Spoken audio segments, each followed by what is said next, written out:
So I'm on the last day of my trip up here in Zambia, and it's been an incredible journey.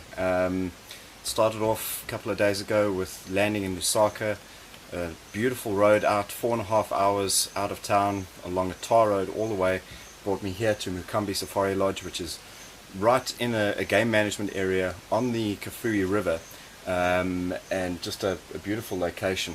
Did a lovely afternoon boat cruise along the river, saw some great game, and then early the next morning headed up north to the Busanga Plains. It's a 150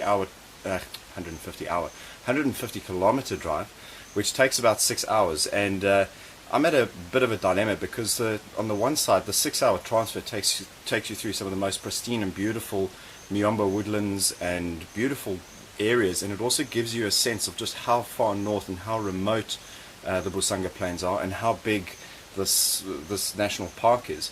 But on the other side, 6 hour drive, an extra night at Mukambi in order to get up there the next day. So I'm going to be playing around with that in terms of how we structure the package. But yeah, once we were up in the Busanga Plains, spent 3 nights out there, and it was just everything I remembered and so much more. Obviously very different to when I was first there in the end of June, beginning of July, which is the winter months. There's a lot less water now. We're at the peak of the dry season, which means that all the water has receded into the main channels, and that's where all the puku and reccie are, and they obviously then the game concentrations along those channels bring in predators. We saw some great lion sightings. I'll be sharing some of the images and stories behind those. But one of the things that struck me whilst we were out in the plains is just how different this experience is to anything else. The only time our guide used the radio was to call in an ETA. We hardly saw any other vehicles. It's changed from seeing impala, zebra and wildebeest. You're now seeing massive herds of puku and reccie, and then herds of roan, potentially sable. And just the whole environment is completely different. You may not see as much in terms of quantity, but what you do see is incredibly special, incredibly different.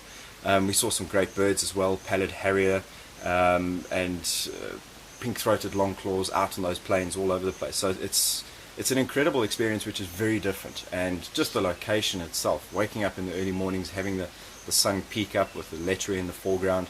In July and August there's a lot of mist around. At this time of year there's a lot of bushfires, so the one morning we had some quite serious smoke, which made for a dramatic sunrise. It really has been special. The plains are only accessible for 4 months of the year, which means that for 8 months nothing happens there. No people go there. The animals are left to their own devices, and I think that that's quite unique in a world where human pressure on conservation and wildlife areas is so great at the moment. So then last night or yesterday afternoon did the road transfer back here to Mukambi Safari Lodge and did a short game drive on the other side of the river. Lovely experience, because in order to get to the national park you do a little boat transfer across, and then you start your game drive. Saw some lovely lions, had a big male lion roaring right next to us, which was great as well. And I woke up this morning on the banks of the Kafue River and looking forward to getting back to put together the package and see how best we can structure it. There will be some changes to what we've already put up on the website, but the changes will be for the better, looking at maximizing the amount of time that we're going to spend up in the Busanga Plains, and also just trying to work out logistics on what is the best way to get back and forth. I think it's important that people realize how remote and where the Busanga Plains are, and in order to get that you need to drive up. I find that when you fly into these destinations you don't really get a sense of where you are, and perhaps don't then appreciate the experience as much as you would had you driven up and had a better sense of place. So that's it's been a fantastic trip. Looking forward to getting back into the office and getting stuck into costing and working out the logistics on this package and sharing it with so many more people next year and in the years to come.